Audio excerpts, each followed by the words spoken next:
the way, the law, and the three reflections of one wisdom. The way and the law, Taoism and the Torah. Children, before there were long debates about doctrines and religions, there was the quiet attempt of human beings to understand how life itself moves. In China, one teacher spoke about the way that flows through all things. His teaching is remembered in the Tao Te Ching, attributed to Laozi. In the ancient Near East, another stream of teaching appeared in the sacred law given to Israel, preserved in the Torah. If you only look at the surface, they seem completely different. Taoism speaks softly about the way that cannot be forced, the current of existence that flows like water and brings harmony when one aligns with it. The Torah speaks in the language of commandments, covenant, and sacred law given by the divine. Yet if you listen carefully, something deeper begins to appear. The Tao speaks of living in harmony with the natural order. The wise person does not struggle against the structure of reality, but moves with it. Water does not argue with the riverbed. It flows through it, and in doing so nourishes everything. The Torah also speaks about living according to a divine order. The commandments are not meant simply as rules imposed from the outside. They're a pattern of life meant to align human behavior with the order established by the Creator. In Taoism, the sage practices humility, simplicity, and restraint. The sage does not boast or dominate, but acts in quiet harmony with the way. In the Torah, the righteous person practices justice, mercy, humility before God, and care for neighbor and stranger. The heart is meant to be shaped by reverence and obedience to the divine order. Different language appears on the surface. One tradition speaks of the Tao, the other speaks of God and covenant. Yet both are pointing to a life lived in alignment with a deeper order that precedes human desire. But now we must speak carefully about the paradox that holds these correspondences together. The wisdom of Taoism speaks about the underlying pattern of reality itself. It explores the movement of opposites, the balance of yin and yang, and the subtle harmony of the cosmos. Within that wider vision, the ethical life described in the Torah can be recognized as one expression of living in harmony with the order of existence. So in this sense, Taoism can contain what the Torah expresses. But the Torah is not written as a meditation on cosmic balance in the same way Taoism is. Its focus is the covenant between God and a people, expressed through specific commandments and historical narrative. So the asymmetry appears. Chinese Taoism and the Torah are the same. Chinese Taoism is the same as the Torah. But the Torah is not the same as Chinese Taoism. Both statements stand together without canceling each other. This is the asymmetry. This is the dual paradoxical simultaneousness. Unity appears, yet the forms remain different. The mountain and the chariot, Hinduism and Christianity. Now, children, we move from the deserts and rivers of the ancient world to another pair of voices. One voice stands on a hillside in Galilee. The other speaks from a chariot on a battlefield in India.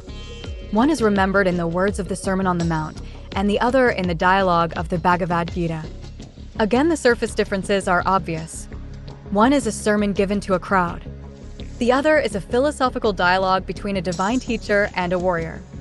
But when the teachings are heard slowly, the same inner transformation begins to appear. Jesus speaks about humility, mercy, purity of heart, and love that reaches even toward enemies. The transformation he calls for is inward. The kingdom he speaks about begins within the heart.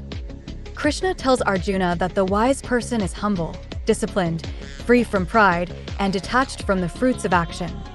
The warrior must act in the world, but not be enslaved by desire. The sermon teaches not to cling to earthly treasures. The Gita teaches to act without attachment to reward. The sermon calls people to love even those who oppose them. The Gita speaks of seeing the same divine reality in friend and enemy alike. Different language again, but the same movement appears, the conquest of the ego and the awakening of inner vision. Yet once more the paradox must be understood. The Bhagavad Gita speaks across a vast philosophical horizon, the nature of the self, devotion, action, knowledge, and the structure of the cosmos. Within that wider ocean, the ethical teachings spoken on the mountain can be recognized as a familiar current. So in this sense, the Bhagavad Gita can contain what the Sermon on the Mount expresses. But the sermon itself is a concentrated summit of moral teaching. It does not attempt to explore the entire philosophical system that appears in the Gita. So the asymmetry stands. The Bhagavad Gita and the Sermon on the Mount are the same. The Bhagavad Gita is the same as the Sermon on the Mount. But the Sermon on the Mount is not the same as the Bhagavad Gita, the desert and the Bodhi tree, Buddhism and Islam. Now we turn to the final reflection. One teacher awakens beneath a tree in India. Another speaks in the deserts of Arabia. One path becomes known as Buddhism through the teaching of Gautama Buddha. The other becomes Islam through the message of Muhammad, preserved in the Quran. The Buddha teaches that suffering arises from craving and attachment. The mind clings to desires, fears, and illusions, and this clinging gives rise to suffering. The Quran warns that pride, greed, and attachment to worldly power lead the heart away from truth. The faithful person is the one who surrenders the ego before the One. The Buddha calls for compassion toward all beings and the cultivation of loving kindness.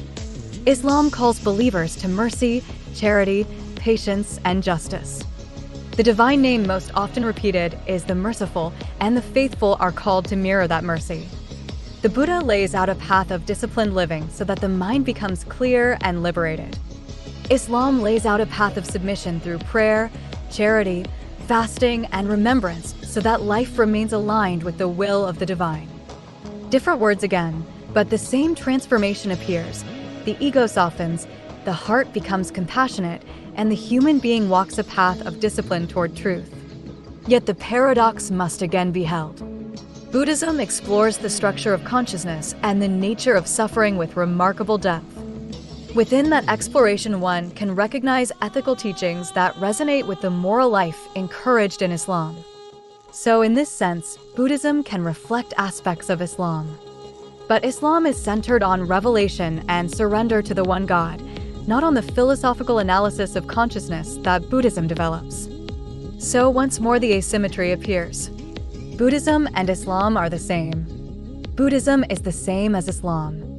But Islam is not the same as Buddhism. Three reflections, three pairs of traditions, yet one pattern appears each time. The teachings correspond without collapsing into each other. They mirror one another without becoming identical. This is the law of dual paradoxical simultaneousness. Unity appears. Difference remains. Both stand together without canceling the other. Three pairs of voices. Three reflections of the same search for alignment with truth. The way, the law, the mountain, the chariot, the Bodhi tree, and the desert. Different worlds. One wisdom moving through them all. Amen. Let it be so.